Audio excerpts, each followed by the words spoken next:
Kamusta na nga po mga master at sa ngayon ay ating ipagpapatuloy ng gisahin ang chapter 127 at 128 sa manhwa series ng Solo Max Newbie, kaya't atin na nga pong agarang umpisahan.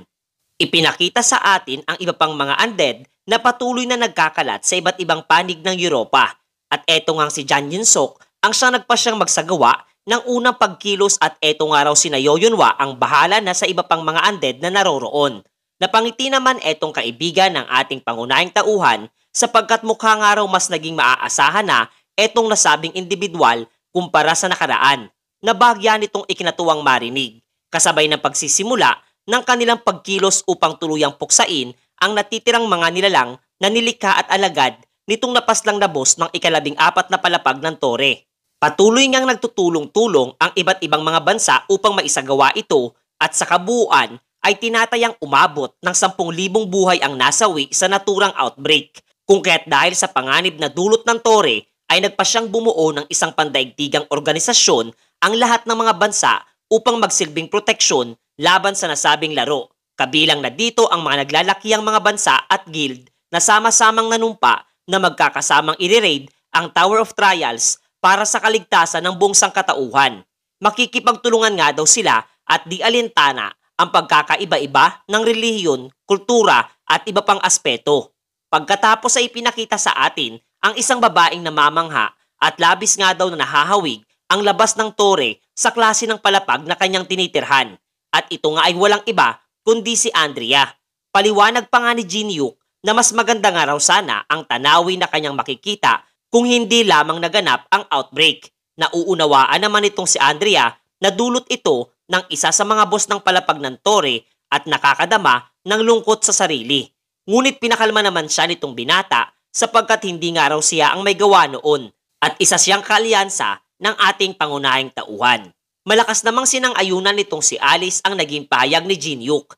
Ang isang araw boss ng tore ay hindi dapat maging mahina at dapat maging kalmante sa lahat ng oras. Habang wala siyang kamalay-malay na bahagya na itong binata ay naiinis sa pagiging hambog nitong babaeng vampira at nagpaplanong bigyan siya ng leksyon.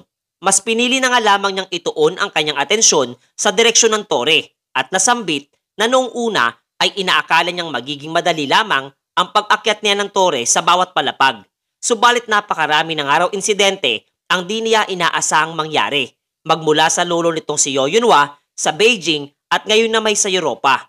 Do'y natanong nga niya ang sarili na kung matagumpay niyang magawang i-clear ang Tower of Trials, kung ang lahat naman ng mga bagay at taong mahalaga sa kaniya ay mawawala, ano ang magiging saysay pa ng kanyang pagkilos na isasagawa mga master. Sa gitna ng kanyang pag-iisip ay dumating naman ang kanyang dakilang stalker at natanong kung ano ang nangyari matapos nang iwan ito ng mag-isa laban sa 5 miyembro ng Murim. Sinagot naman siya ni Chun Yusong na hindi ganun kahirap na harapin silang 5 sa isang duelo. Subalit mayroon nga raw individual na dumating sa gitna ng kaniyang pakikipaglaban. Gamit niya lamang daw ang isang atake ay agaran siya nitong pinabagsak sa lapag at talagang naiibang antas ng lakas kung ihahambing sa 5 pipitsuging miyembro ng Murim. Ang individual nga daw na ito ay tinawag ang kanyang sarili bilang ang Dragon Heavenly Authority Dark Emperor. Ang pangalan ngang iyon ay labis na ikinabahalang marinig nitong si Jin-yook at hindi inaasahan ang agaran nitong pagsasagawa ng pagkilos. Naiinis nga siya sapagkat malamang na nabuking na nitong si Wu Liang ang kanyang kasinungalingan kung kahit hindi na niya ito makontak pa. Iniba naman ni Chun Yusong ang takbo ng usapan at nagtanong hinggil sa kasalukuyang kalagayan nitong si Teresa. Sinagot naman siya ni Jin-yook na kasalukuyang nagpapahinga ito sa loob ng ospital. Gayon din na inaalagaan ng kanyang kaibigang si Maria. Pagkarinig nga ng kanyang stalker na nasa maayos ng kalagayan etong dalaga, ay tuluyan na rin itong agad na umalis sa nasabing lugar, na bagyang di naman niya nagustuhan. Do'y natanong nga rin siya ni Alice kung talagang tuluyan na nga daw bang naging corrupted etong saintess na si Teresa, at kung ayos lamang, nahayaan muna niya ito sa kasalukuyan. Sinagot naman siya ng binata ng oo, tanging nagkaroon nga lamang daw ito ng 2 katauhan, na hindi maunawaan itong babaeng vampira. Pinaliwanag nga ni Jin-yook na ang corrupted na pagkatao nitong dalaga ay nagpasyang manatili muna sa kaloob-looban ng kanyang pagkatao at hanggat ang 2 iyon ay walang hindi pagkakaunawaan ay nakatitiyak siyang walang anumang magiging problema mga master. Sinagot naman siya ni Alice Nasabihin nga lamang daw nitong binata sa kanya kung sakaling magbago ang kanyang isip at pagpapasya at siya na ang bahalang magsagawa ng ibang bagay. Ayon nga sa ating pangunahing tauhan na hindi niya inaasahan na ang Demon King's Curse na inilagay sa kanya ay magiging ganun kahalaga para sa nasabing sitwasyon. Gayon din aminado nga siya na mas maaasahan pagdating sa pakikipaglaban etong si Nona. Hanggang sa maya-maya ay nakatanggap nga siya ng di inaasahang tawag mula kay Chairman Han Sang-jin. Nayayamot nga niya itong sinagot habang ang nasabing chairman ay agad namang humingi ng paumanhin kasabay ng paggiling nito na kung maaari niyang tahakin kaagad ang opisina ng kanilang asosasyon sa ngayon. Dahil nga daw iyon sa mayroong mga individual na nagnanais na kausapin siya ng personal at ang kanilang ilalahad ay napakahalagang bagay at mukhang may kaugnayan nga raw ito sa Empire Force. Kaya't padadalhan nga raw niya siya ng private jet upang agad na makabalik sa kanilang bansa. Lumipas pa ang ilang sandali at ipinakita din sa atin maging etong sina Andrea na kasama ni Jin-Hyuk sa pagsakay ng eroplano at manghang-mangha sa loob nito. Ayon pa kay Alice, na ganoon din ang kanyang naging unang reaksyon pagsakay dito at kapwa may isa di umanong ritual na kailangang isagawa sa pagsakay ng sasakyang panghimpapawid.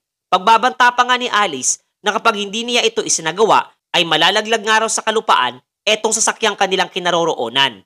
Tinanggal nga nila ang kanilang mga sapatos at nagsimulang itaas ang isang paa. Gayon din pumalakpak ng 5 beses. Tinakpan nga din nila ang kanilang mga mata hanggang sa magsimulang umandar ang nasabing eroplano. Ngunit lingid nga sa kaalaman nitong si Andrea na ang lahat ng mga ito ay isa lamang kasinungalingan ni Alice at kasalukuyang kinukunan pa ng video nitong natatawang si Jin-Hyuk mga master. Pagkatapos sa gitna nga ng kanilang paglalakbay sa impapawid ay masisilayang nakatulog na ng mahimbing etong si Alice at si Andrea.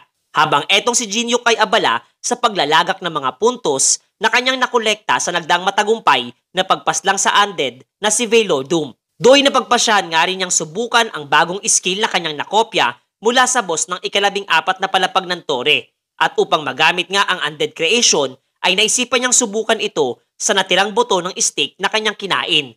At doy matagumpay siyang nakalika ng isang maliit na kalansay. Tinawag niya nga ito sa pangalang T-bone.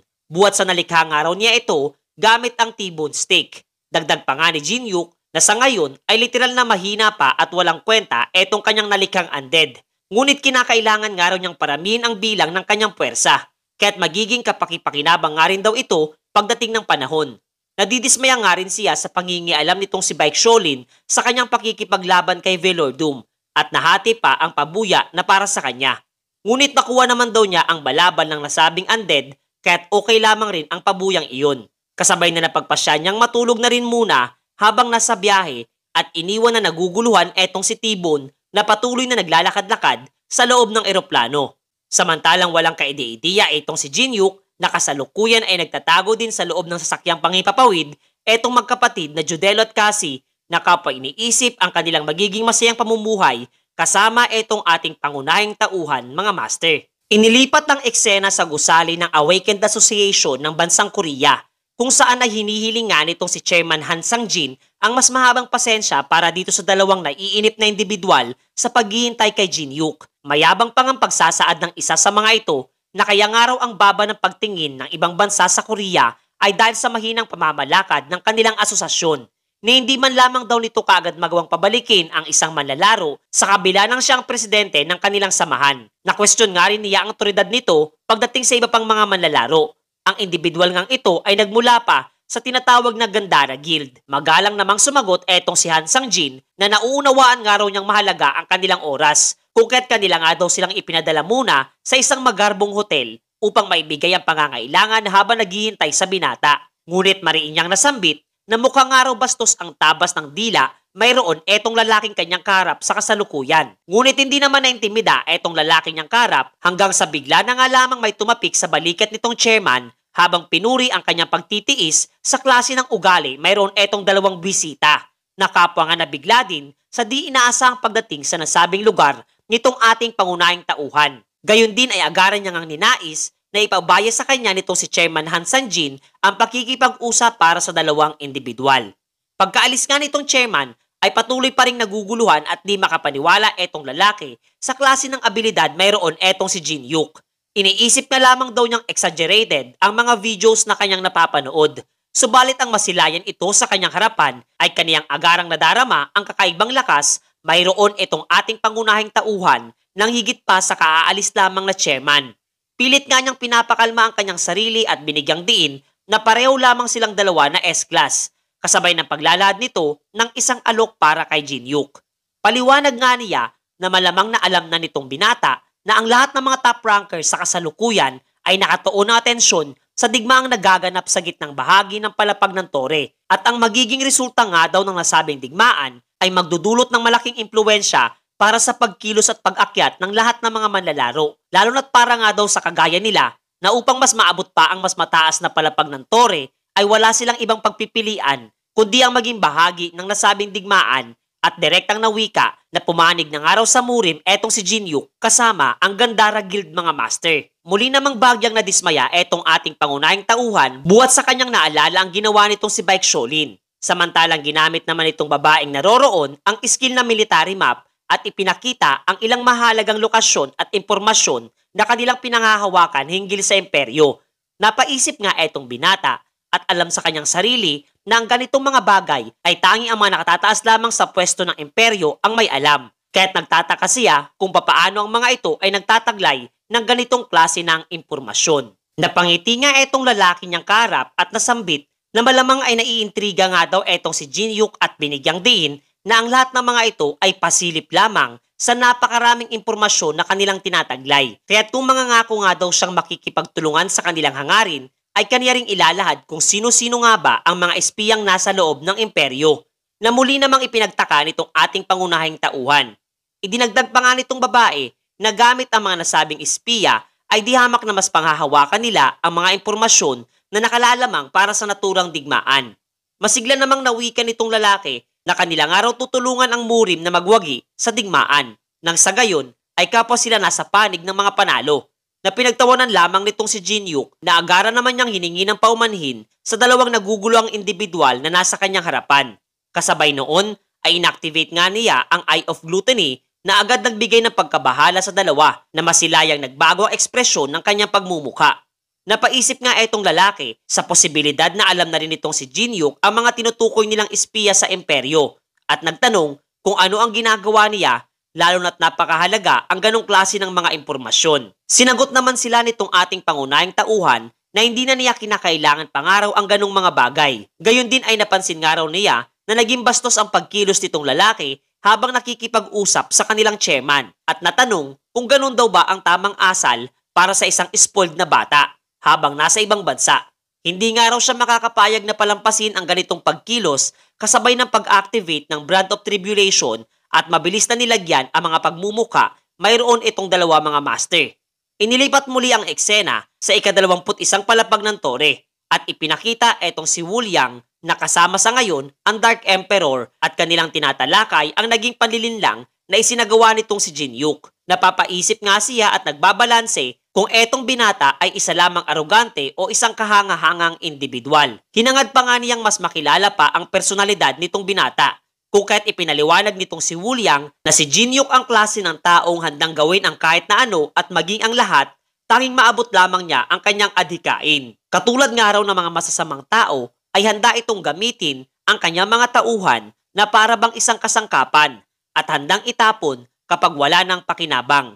Subalit muli naman niyang doon naalala ang naging payag sa kanya ng binata na hindi nito hahayaang may mamatay sa kanyang mga kasamahan at magtiwala lamang siya sa kanya. Kung kaya't biglaan itong natigilan sa kanyang pagsasalita. Palihim naman siyang inoobserbahan nitong Dark Emperor at napuna ang pagbabago sa katauhan nitong si Wuliang, na kilala di umano sa pagiging isang manhid na individual. Subalit nagpapakita ito sa ngayon ng kakaibang pagtingin at paggalang para sa isang nagsisinungaling na individual, kung kaya't agad naman itong hiningi niya ng paumanhin sa Dark Emperor. Binigyang diin nga nitong matanda na gumawa ng isang mabigat na kasalanan etong binata laban sa kanyang pangalan at sa grupo ng demonic cult, kaya't hindi nila ito maaaring palagpasin. Tinawag pa nga niya ang isang individual na si Bloodsword at inatasan itong dalhin sa kanya etong ating pangunahing tauhan, buhat ng ninanais niya itong makilala sa personal. Naagara naman itong tinugon at umalis sa nasabing lugar. Kasabay noon ay ipinakita naman ang apartment nitong si Jin-Hyuk kung saan ay matagumpay ngang nagawang pasukin nitong magkapatid at namamangha sa klase ng bahay mayroon ito. Agad ngang nagpagulong-gulong sa kama etong si Judelo habang si Cassie naman ay nagtatatalon sa sofa. At kapwa sila'y nagpaplano na sorpresahin sa pagdating etong ating pangunahing tauhan sa kabila ng wala silang kaidi-idiya kung kailan ito muling babalik. Pinakailaman nga rin nila ang mga appliances na naroroon at makikita sa screen ng TV ang parusang ginawa nitong si Jin-Hyuk sa dalawang S-rank player na sina Chandra at Arun. Buwat ng ang dalawang ito ay naaresto dahil sa halos wala nang saplot na sumasayaw sa lansangan ng Korea. Makalipas pa ang ilang oras ay dumating na nga sa kanyang tinitirhan sana etong si Jin-Hyuk at nasilayan etong magkapatid na mahimbing ang pagkakatulog. Kaya't mabilis at marahan nga niyang isinarang muli ang pinto at talagang nadidismaya sa nasabing pagkilos ng dalawa. At ang kanyang ekspresyon nga ay napuna din itong si Goguma na sinagot niyang walang dapat ipag-alala etong kanyang alaga. Ipinakita din sa atin etong pulutong ng napakaraming bilang ng mga dambuhalang langgam na ikinababahalang pagmasdan nitong kanyang mga espiritu mula sa itaas na bahagi. Inilahad nga sa atin ng kwento na kasalukuyang nasa ika-12 palapag sila ng tore na tinatawag na Anthill. Kasunod nito ay ipinakilala nitong si Jin-Hyuk ang aniya ay bago nilang makakasama na si T-Bone. Kasalukuyan nga raw na napakahina pa nito kung kaya't sila ang magiging responsableng tumulong para siya ay lumakas pa. Natanong nga nila kung papaano yun isasagawa sa kanilang bossing na sinagot naman niya sa pamamagitan ng isang malakas na sipa sa butas patungo sa lungga nitong mga langgam. Agad ngang naunawaan nitong si Goguma ang nangyayari at mabilis na gumawa ng pagmamakaawang ekspresyon ng pagmumuka na hindi naman bumenta kay Jin-Hyuk sapagkat siya nga raw ang nakatatanda sa lahat. Kung kaya't agad na lamang nitong tinahak ang butas na kinaroroonan nitong 5 espiritu kasama si T-Bone. Masaya nga etong binata na pinagmamasdan ang mga nangyayari at nasambit na tama nga raw iyon sapagkat kinakailangan nitong si T-Bone na mas lalo pang lumakas para sa paparating na misyon na kanilang isasagawa mga master.